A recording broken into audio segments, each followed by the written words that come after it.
Okay, we shall proceed. Um, This is a meeting of the Actuarial Committee of the Kentucky Employees Retirement System, and we'll call the meeting to order. And do we have a quorum for the record? Yes, sir, you will. Okay. All right, we will proceed then. Next we'll have our opening statement from Eric. Sure. This is a special meeting of the County Employees Retirement System Board of Trustees Actuarial Committee. This meeting is being broadcast via video teleconference pursuant to KRS 61826 and may be viewed by the public at the Kentucky Public Pensions Authority offices located at 1260 Louisville Road in Frankfort, Kentucky. It is also being broadcast to the public live via Facebook. If you are speaking and are not appearing by video, please identify yourself before talking. If the video or audio broadcast is interrupted, we will attempt to reestablish a connection.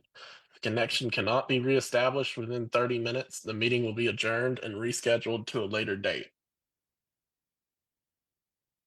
All right, thank you. We'll proceed with roll call, Sherry.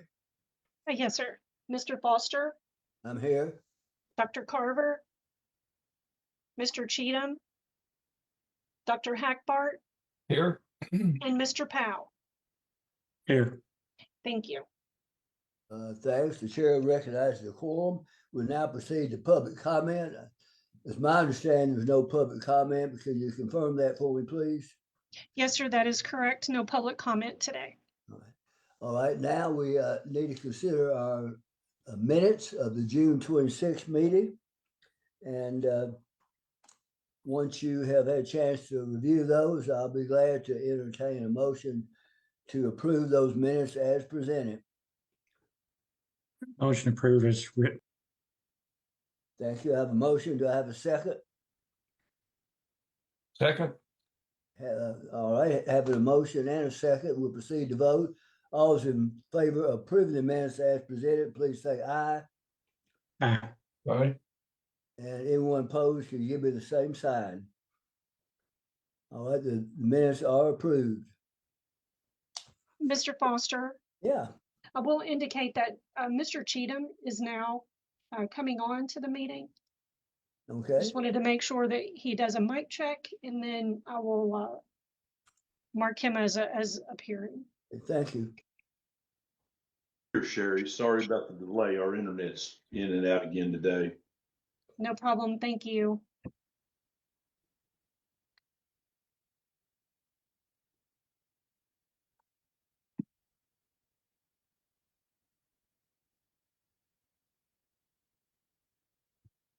Thank you, Mr. Foster. You can proceed. Okay, thank you. All right. Now we have our agenda is a draft actuarial evaluation, and you'll present that to us now, and we'll have discussion. Right, thank you, Mr. Great. Chairman. This for action or for note of action, it will be to the decision whether the committee will accept this valuation so it can be brought before the board. But we've completed the 2024 actuarial evaluation. What we've got here is a presentation very similar what the committee and board have seen in prior years. Back behind it, you got the full actuarial valuation report with all the tables.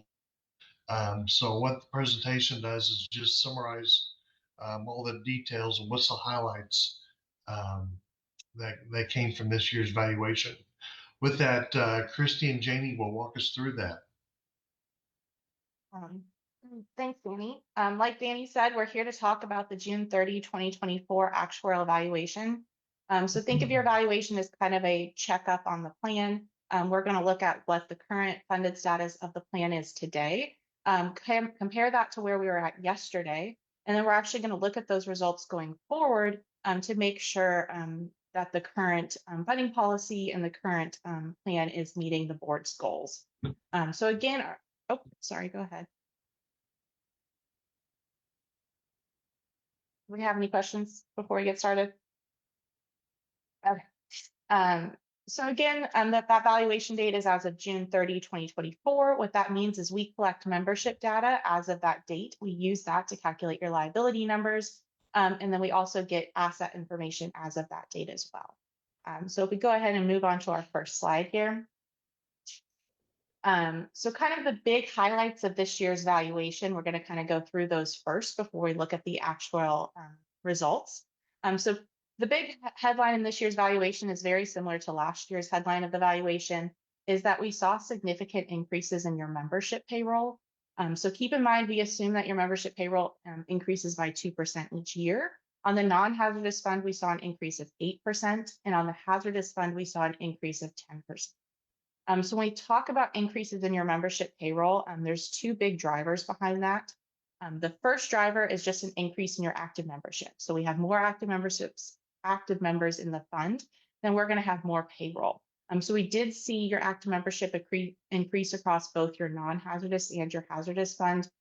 This is a good indicator of the financial health of your employers at the current contribution rates, as well as indicative of good financial health of the retirement system as well.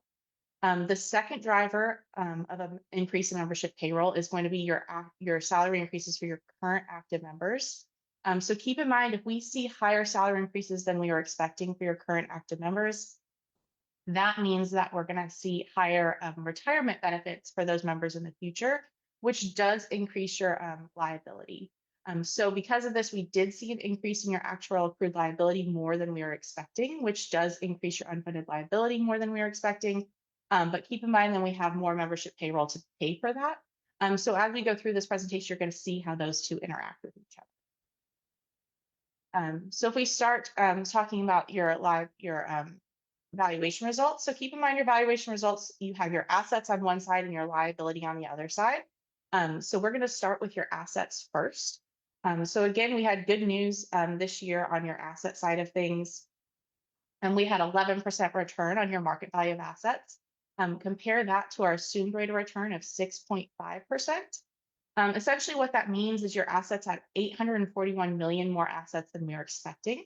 But keep in mind, we do smooth in your investment return results over a 5-year period. So in this year's valuation, we're recognizing 261 million in asset gains. So essentially that goes to offset that unfunded liability.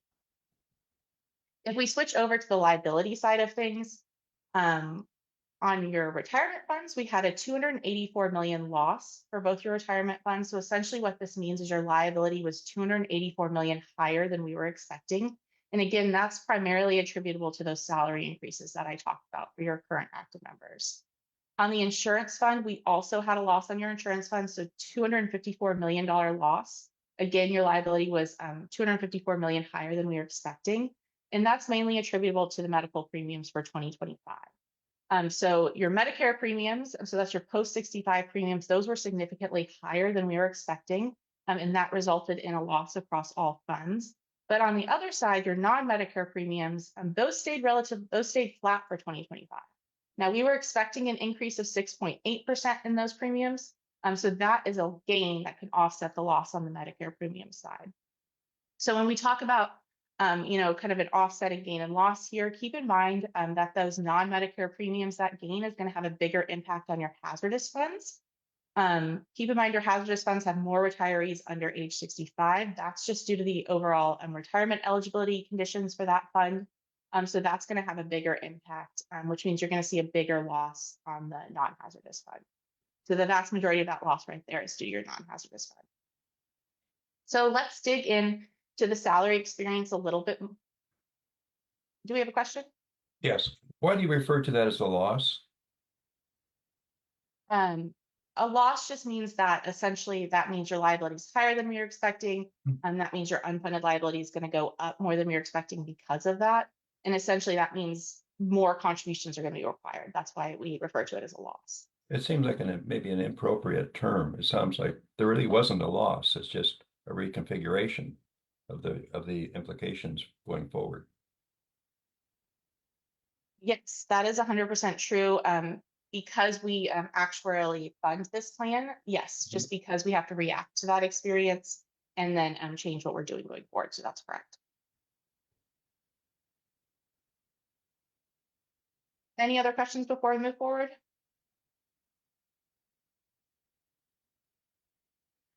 Okay, so we're going to dig more into the salary experience here that we saw. So this chart right here shows the actual salary experience for your active members. So we look at your active members who were active as of June 30, 2023, and they were active as of June 30, 2024. And we look at how their pay actually changed since the prior year. So you can see on average, we saw salary increases of about 9% across your active membership. So that's quite a bit higher than we were expecting. But what this chart really shows you is that the salary increases are really across the board. We saw that in all of the service bands of your active membership. And then if we move forward, so how did this experience actually impact your actual evaluation results? So we've talked a lot about what happened since the prior year. What does that mean for today? What does that mean for our evaluation results today?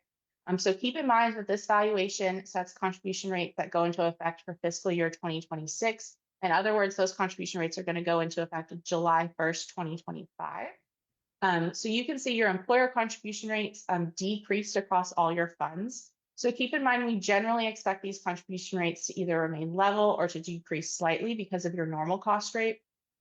So they did decrease more than we were expecting. Why did that happen? Because we did talk about all these losses that we saw. So we did have a loss on your liability. We did see that liability higher than we were expecting, but keep in mind that's now being paid over more payroll.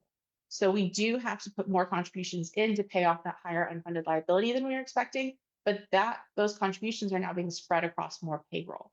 So that results in a decrease in our contribution rates. But if we look at it as a dollar amount on the next slide here, so these are the dollar contributions that are required for your fund. So again, keep in mind, we do expect the contributions as a dollar amount to go up each year. So keep in mind, if your contribution rate stayed level, we expect your payroll to go up by 2%. So that means your employer contributions as a dollar amount would go up. Across your pension fund, these did go up slightly more than we were expecting. And again, that is to pay off that additional liability that we saw from your salary increases. On the insurance fund, we still have no required contribution for your non-hazardous fund. And then on your hazardous fund, it did go, the contribution did go down a little bit. And that really is that offsetting gains and losses that we saw in your medical premiums. In terms of your, I'm sorry, we can go to the next slide now. In terms of your unfunded liability, so you can see your unfunded liability went down across all of your pension funds. This is exactly what we want to see in a healthy retirement system. Keep in mind, we expect the unfunded liability to go down each year because the current employer contributions are systematically paying that off. So despite the fact that our liability was higher than we were expecting, we also had that offsetting investment experience that still had our unfunded liability going down, still paying off that unfunded liability. So again, that's what we want to see on those pension funds. On the insurance funds, you can see both your insurance funds are in a funding surplus. The funding surplus, that just means that you have more assets than liability right now. So on the hazardous side, that stayed relatively level. On the non-hazardous side, you can see that funding surplus did go down a little bit. And in general, we expect that funding surplus to stay relatively level. So it didn't do that because of the higher liability that we saw. So I'm going to pause right there. That's kind of where we're at as far as our valuation results. Before we dig into our experience a little bit further, I just want to check to see if there's questions, comments from the board. If not, I will hand it over to Christy. Sorry, Jamie, one question. What's been the 3 and 5 year average with regard to payroll growth? If we go to the next slide there, we'll actually see that. So you can see the payroll growth. Yes, this one right here. So you can see the payroll growth. I don't have the exact average in front of me, but you can see that payroll over the last 3 years has gone up significantly. You can see in general, we are seeing a kind of like a small increase associated with that 2% increase that we are assuming. But we have seen a pretty sharp deviation from that in the last 2 years. Keep in mind, just because our 10-year average is a little above that 2%, keep in mind that we do consider the experience of the last few years kind of out of the ordinary. We don't necessarily project that going forward. Hey, Janie, this is not specifically unique to Kentucky, though. It's my understanding, and I was wanting you to confirm or correct me. It's my understanding that this is common throughout the United States. within pension systems that they're seeing an increase, especially in county and municipals as far as payroll. Absolutely. Okay. Absolutely, Rebecca. And that's a really good point. We have seen big increases in covered payroll across pretty much all of our funds over the last 2 to 3 years. So like I said, I've had this conversation with pretty much all of my clients. But keep in mind, really that's just an influx of cash that went into the states. It's indicative of the higher inflation that we saw over the past few years because of the pandemic. So we've had a little bit more volatile few years. We do expect that to even out eventually. I don't know how many more years we have of these salary increases. We might be done. We might have a few more years. That's going to be on a state to state basis. But again, like Rebecca said, this is something we're seeing across the country.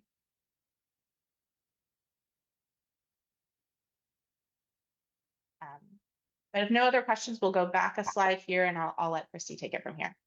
Sure, if I may, Mr. Foster, I do want to acknowledge that Dr. Carver has arrived, and I will mark her as being present. Jane, at what point do we look at this trend and decide it is a trend? What's making you all anticipate lower growth going forward? Biggest thing of why we don't think it's a trend quite yet is because because of the drivers behind the salary increases that we've seen over the last few years. We've seen really high inflation, which has been driving the demand for these salary increases. We do feel like that's pretty unique to the current situation we're in because of the pandemic and things like that. We don't necessarily expect inflation to be that high going forward. In fact, most investment consultants will have, current inflation projections in the 2 to 2.5% range. The other thing is we did also have a big influx of cash into the states and also dribble down into the municipalities there because of COVID. A lot of that COVID relief came in. So again, it's a lot of the drivers that are driving these salary increases. Obviously, we keep an eye on this every year. We look at the trend every year. If this is something that continues, for the next 3 to 5 years, we might think about something. But right now, we want to keep where we're. Keep in mind, there's a lot of adverse risk associated if we're talking specifically about your payroll growth assumption, that 2% assumption. The higher you do that, the more you're backlogging your contributions in the future, which is a big risk for the retirement system. I think part of the salary increases were a result of coming out of a recession. I mean, in effect, a very slow economic period where the states were really strapped and state employees didn't receive salary increases. So I think it was sort of a makeup component. So it's just maybe a blip as opposed to a trend. What you're saying, Dr. Hackford, is exactly right. But I think that trend in local government has been going on for at least 10 to 15 years. Wages have been pretty much stagnant in that period of time. But I think the revenue that local municipalities and county governments are seeing at this point, while they may not grow as fast as they did over the last few years, just by the nature of where they derive their income, it's going to see growth. Those dollars are going to get spent on something. And typically it's going to be labor first.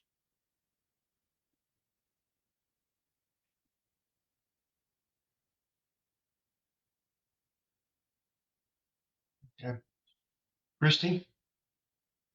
Right, if we are ready, I mean, we will come back to the payroll in just a minute anyway, but before we get there, we just wanted to kind of show you, as Janie already mentioned, where we are today. We kind of want to show you where we've been and talk about some of those trends with where the plan has been and how that's impacting how we're looking at things. So on this very first slide here, we're just looking at your membership count over time. So we have about a 10-year span here. And you can see over the last year for both the non-hazardous and hazardous funds, you did have increases in membership that were slightly higher than what we've been seeing. So about 2% for the C non-hazardous plan and about a 5% increase on the hazardous side.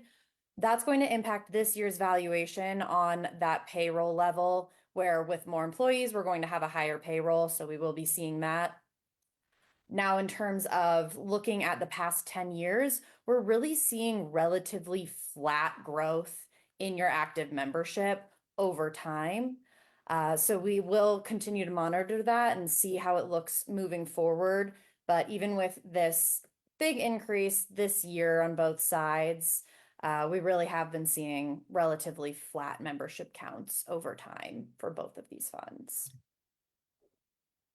I'll interrupt real quick just to kind of go back to the conversation we were having on this slide. So the reason that we look at a 10-year period is what we're trying to do is we're trying to encompass a full economic cycle. I think like we talked about, we do have higher salary increases now. But if you look at your active membership over the last 10 years, it has remained relatively flat. So we don't want to react in our current valuation assumptions that are really long-term assumptions based on, 3 years experience. Sorry, Thank Chrissy, you can keep Amy. going. No, thank you. If we now look at this payroll chart, we can clearly see these really large increases in the last 3 years, or I wouldn't say really large, but abnormally large increases over the last 3 years. So going back to the question on those averages, we can see how this is trending forward. So we did show on this slide here over the last 10 years, we're seeing about a 3% increase on average for the C non-hazardous plan, and on the hazardous plan, we're seeing about a 4.5% average increase over the last 10 years. Those are really being bolstered up by the last 3 years, because the last 3-year average has been about 7.5% on the non-hazardous side and almost 9% on the hazardous side. And then if we only go back 5 years, a bigger decrease, coming back to that question on the 3, 5 to 10, we're at about 4.5% for the non-hazardous over a 5-year period, and about 6% for the hazardous over a 5-year period. So you can really see how these last 3 years is what's really bolstering up that 10-year average. And to go back to looking at a full economic cycle with this, the payroll growth due to the membership increases that we're really looking at, so that 2% assumption each year that we're expecting in growth, we're tying a little bit of that more to the membership and more to where you're expected to be year over year. We did, in our most recent experience study, increase some of those merit-based salary increases. So we did incorporate some of that expected increase into our current assumptions, but we're not overreacting to this specific period due to all of those factors that Janie was talking about before. And then on this slide too, just to mention again, as Janie already mentioned, what we're really seeing with these increases in payroll is we're going to see subsequent increases in member benefits, which will come out in our liability currently. On the other side of that, we are going to see some help lowering our contribution rate as a percent of payroll in terms of our unfunded liability. And additionally, we have higher payroll to contribute on. So that will mean more contributions for the system. So that is what we're seeing with these salary increases year over year. Now on to our retired membership. We can see that this has been a bit more of a steady increase over time, which is expected. We expect members to come into the plan and then leave and start collecting their benefits.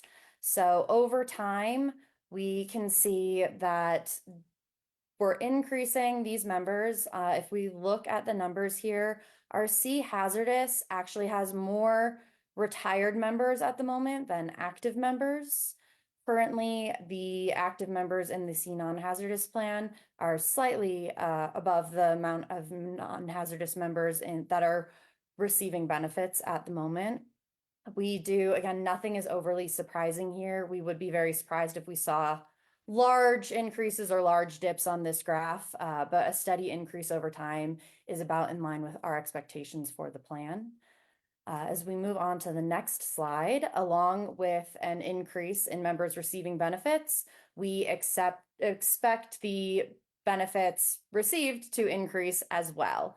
Over time, as members are leaving the retired population, they are also being replaced with members receiving slightly higher benefits on a dollar level, not necessarily on a replacement ratio level, but on a dollar level due to those increases in salary over time. So the increases to our benefits coming out are going to be a slightly higher incline than what we're seeing on that membership side, but generally we can see this is a really steady growth and expected for a pension plan over time. That Mr. Powell, you got a question, comment? Works better if I unmute. Thank you.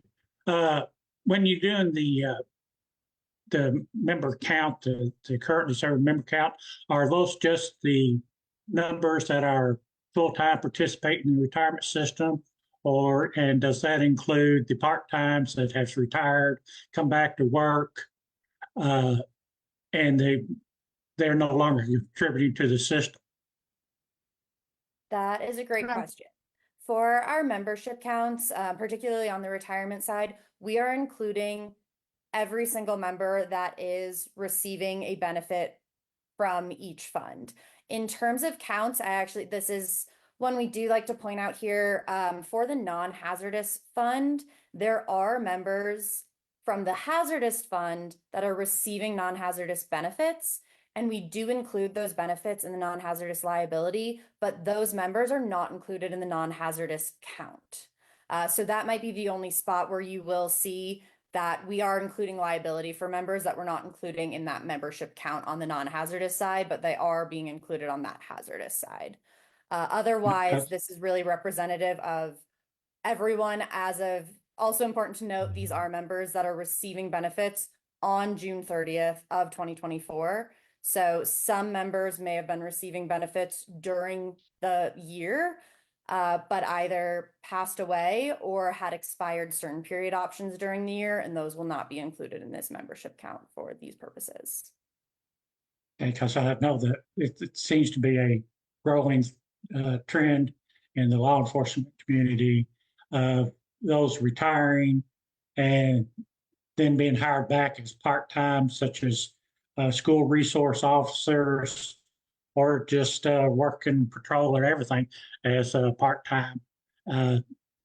It's now granted the employer still has to pay any benefit, some of the benefits, but I've noticed the shift here in the last few years that there are more part-time employees moving in as opposed to full-time. I guess it's a way to save a little bit of money for the cities that they don't have to pay that extra benefits, other employee benefits.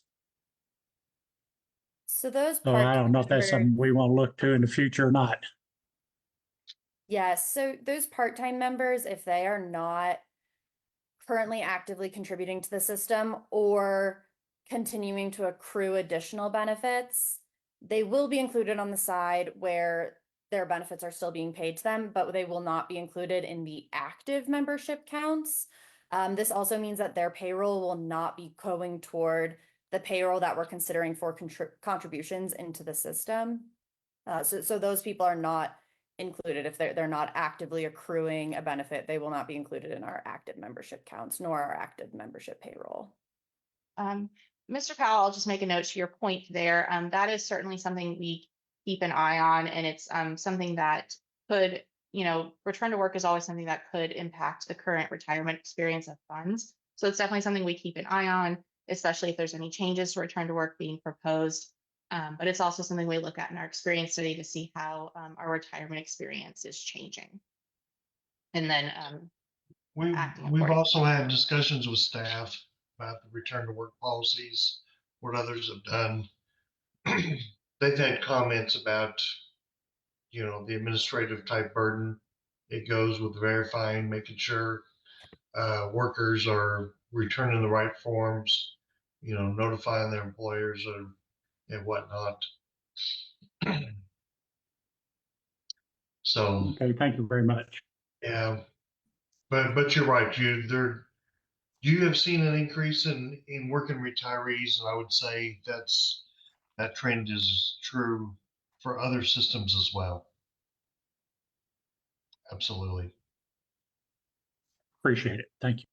All right. We're ready to move on, Christy.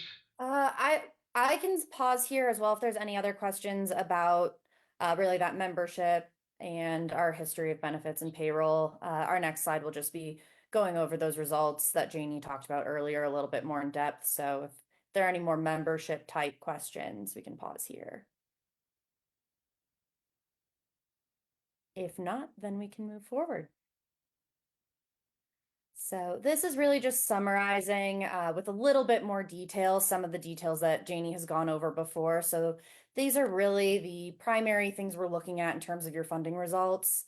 Across the board, you can see that that normal cost rate is decreasing for every single fund. This is something we do expect to see over time at the moment as more tier 3 members are entering the system.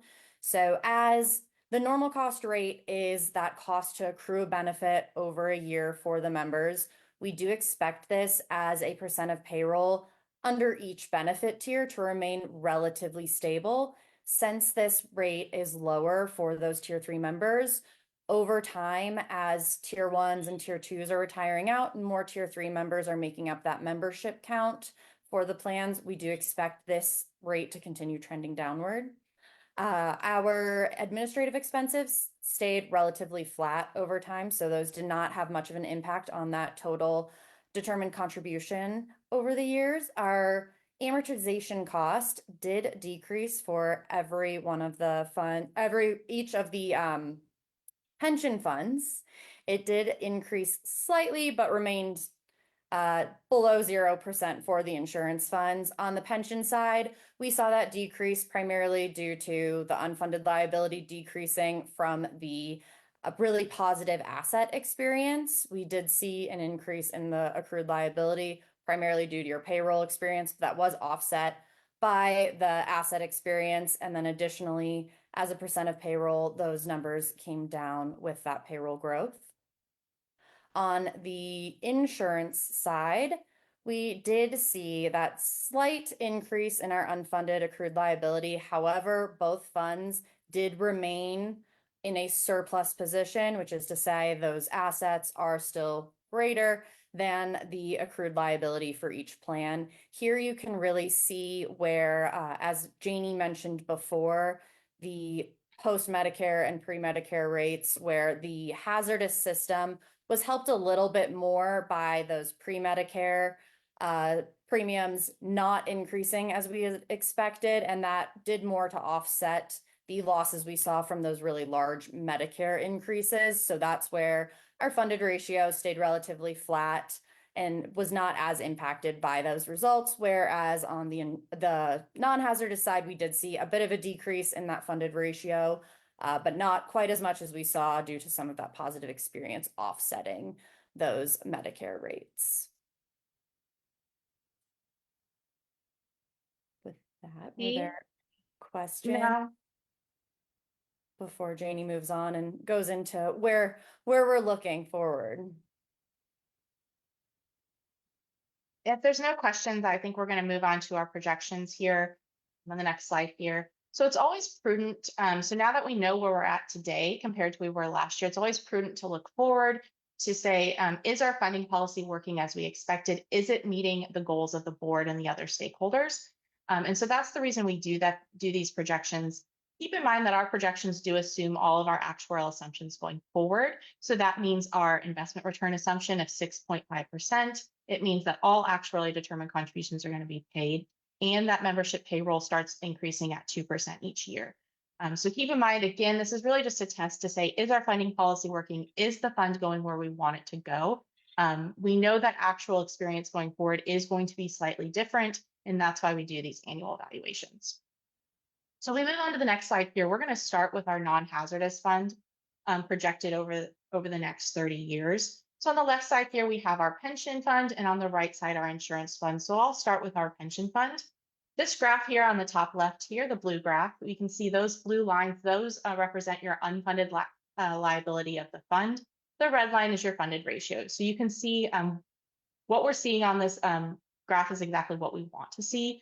We see that unfunded liability being systematically paid off by the employer contributions coming into the fund.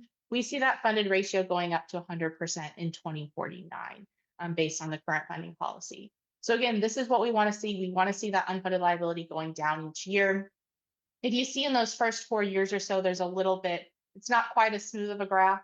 Really, the reason for that is we're still bringing in those deferred asset gains and losses. So that's that movement you're going to see in those first few years in this chart here.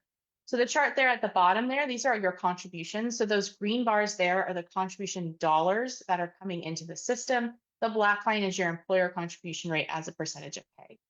So you can see your employer contribution rate is going down slightly over time. And again, that's indicative of that normal cost rate that Christy was saying. So that normal cost rate is the cost of the benefits your active members are accruing. As your active members become more tier 3, we know those cost of benefits are going to come down over time, and that's reflected in this projection here. On the flip side, however, you can see those green lines, that employer contribution dollars, those continue to go up. And that's because we're projecting payroll going up. So even if your contribution rate stays level, we know that the contribution dollars are going to go up because payroll is going up by 2% a year. On the right side here, we're looking at your insurance fund. You can see your insurance fund is currently in a funding surplus, which means, again, your assets are greater than your liability.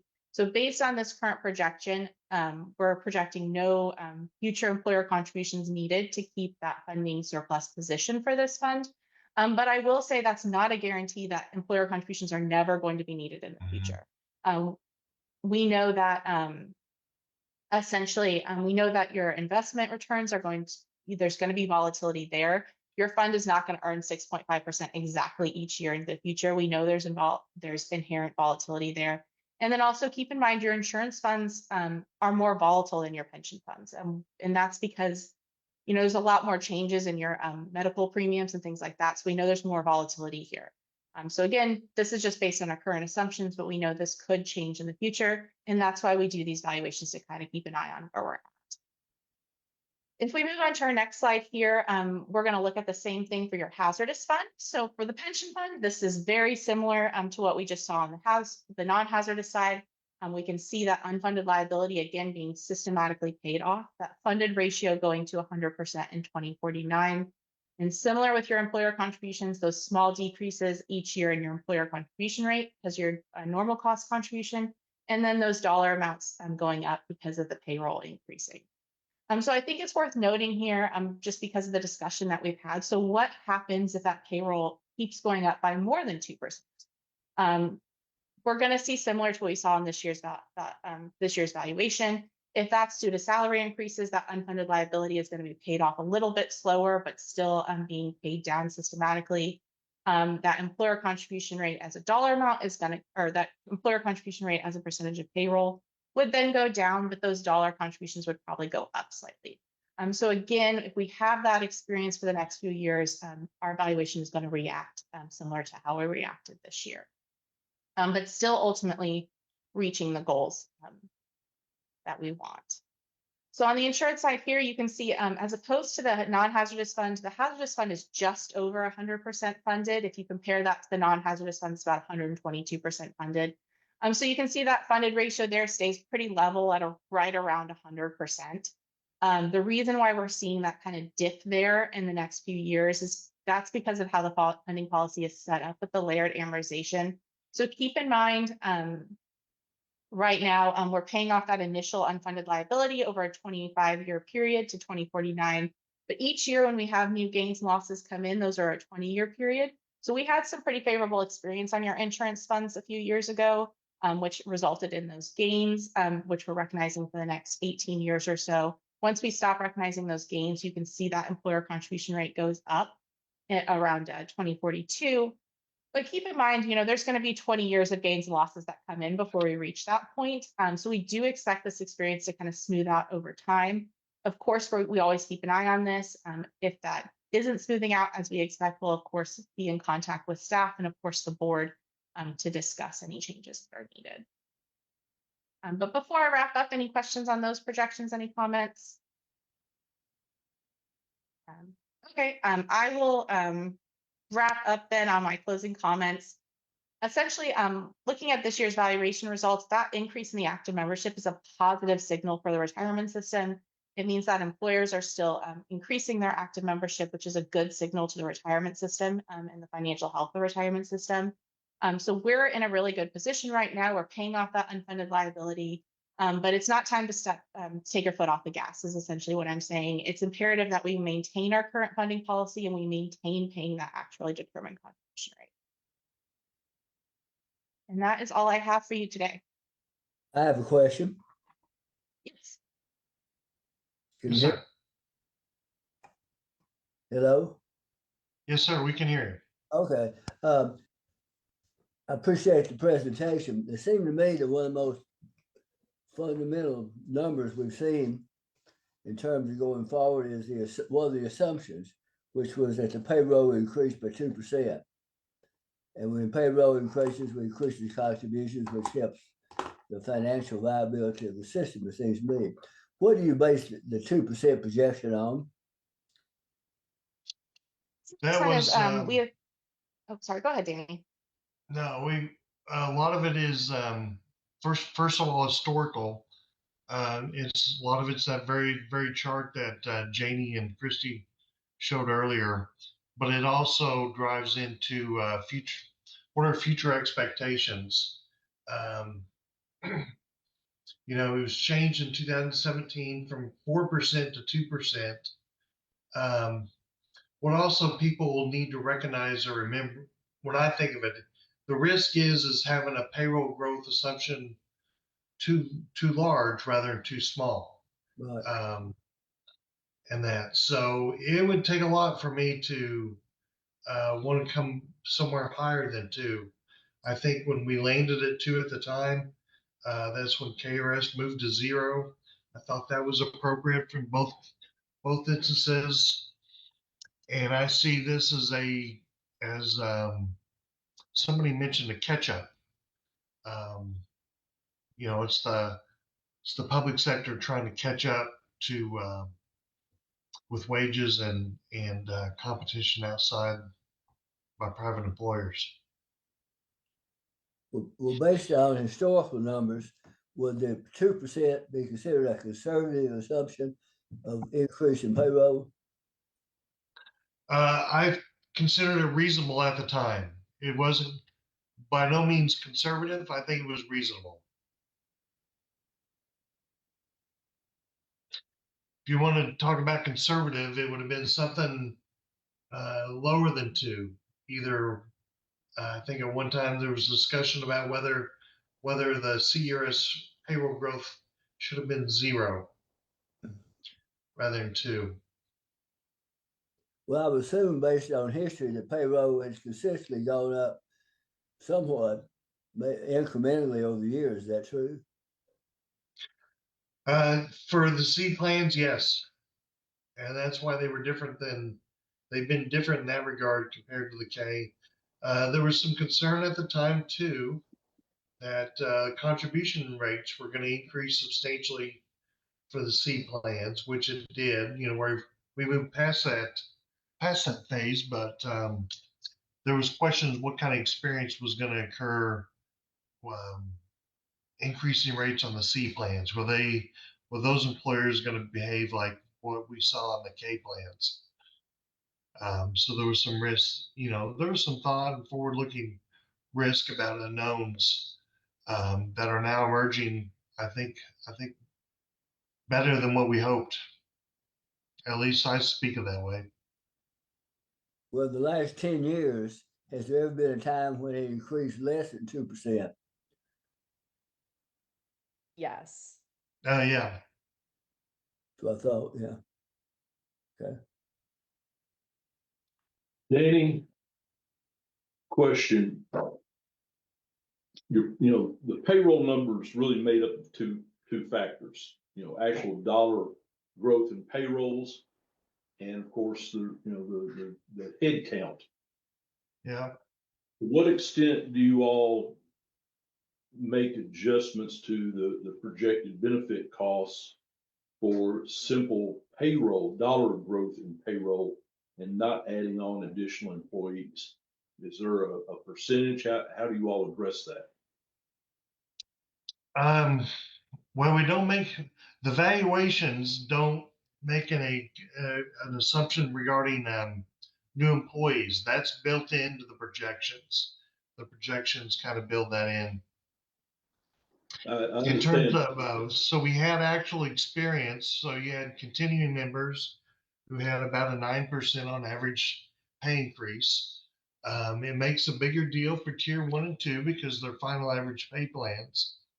As you move through with tier 3 being a cash balance plan, it has a lesser effect on the liability in that regard. But so once they get built in, once we know that experience is built in, we're using our the assumptions that were set by the last experience study to project going forward. Yeah, I guess probably the better way to have asked that question. If I've got an employee who I've given a 9% raise to, I've certainly incurred additional pension costs, but I haven't incurred any additional healthcare costs, as opposed to going out and hiring a new employee and putting them on payroll. I'm incurring future pension costs and future healthcare costs. Do you have a discount factor in that, in your all's assumptions? We don't. But No, not in that regard. okay.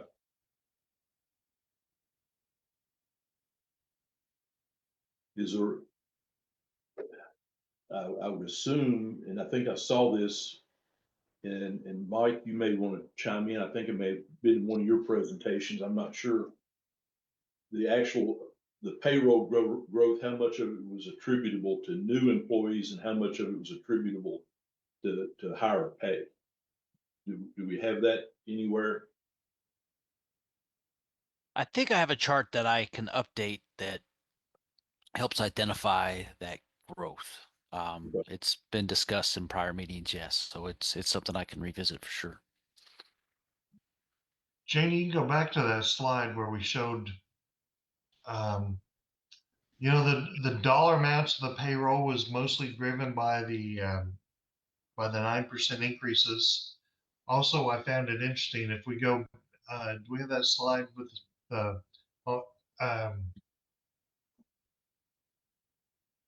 sure, can we go back up to slide about 11?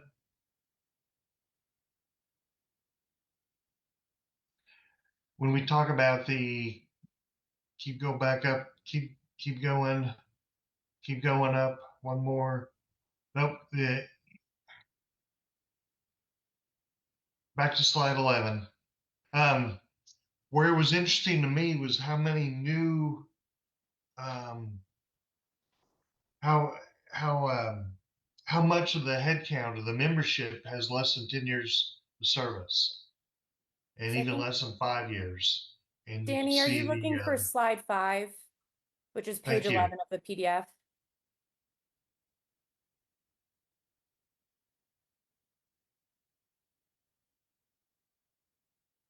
One back, sorry, page 10. There we go. So of that, you have you look at the non-HAS system, 65,000 members who were active last year and this year. So we're looking at year-over-year pay on an individual basis in these service bands. You can see just how much of the people, how large the group was in 0 to 5 years and 6 to 10.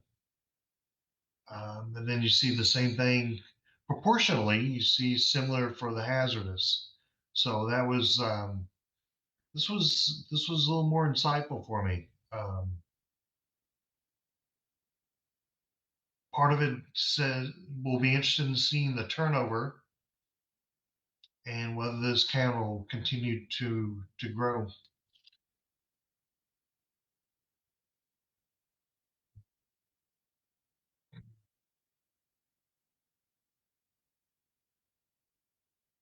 Anyway, this concludes our presentation. Are there any more questions before we move on.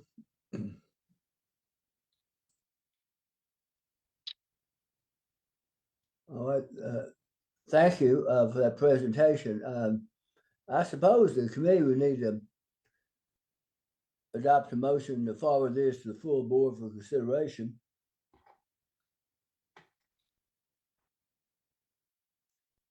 I make a motion that we accept the valuation as presented. We have a motion to accept the report as presented and forward to the full board for its consideration. Is there a second? And second. Okay, any more discussion? Seeing none, all in favor, please say aye. Aye. Does anyone oppose the motion? All right, the motion is adopted. Thank you very much. Is there anything else? I have nothing else on my agenda to discuss, in the committee at least. If not, I'll entertain a motion to adjourn. So move. Second.